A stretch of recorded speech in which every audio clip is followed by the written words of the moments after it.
Well, I would say regional anatomy is the anatomy that we borrowed from the medical establishment, whose philosophical starting points are very different than those of the bodywork, yoga, Pilates communities, physical trainers, and all who have maybe, hopefully, or I'm encouraging, a more integral approach, which is to say, an approach that respects and appreciates and looks for relationships and continuities rather than parts and pieces. So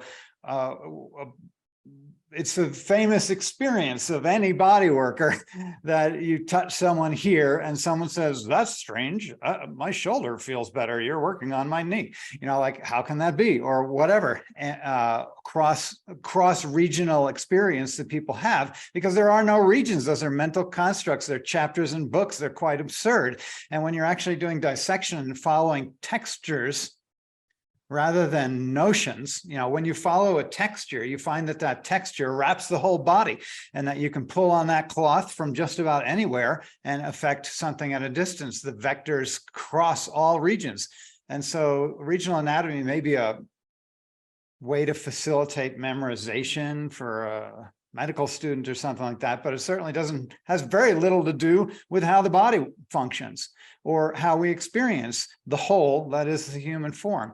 And so integral anatomy, let's say, is a homegrown anatomy. It's an anatomy that comes from out of our experience as body workers, that speaks to that experience and speaks to the experience of the people we work with and our own, witnessing as we walk through the world in our bodies, that they're one, and the regions are, kind of not of service, let's say, to our experience. I very much want my surgeon to know regional anatomy. I want that surgeon to be conscious of the particulars of an area and not cut out the wrong thing or what have you. That being said, they're famously not integrated in their approach.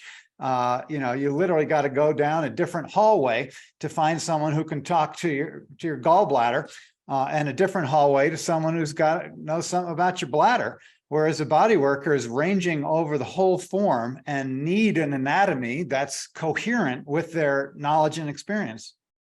That's what integral anatomy is.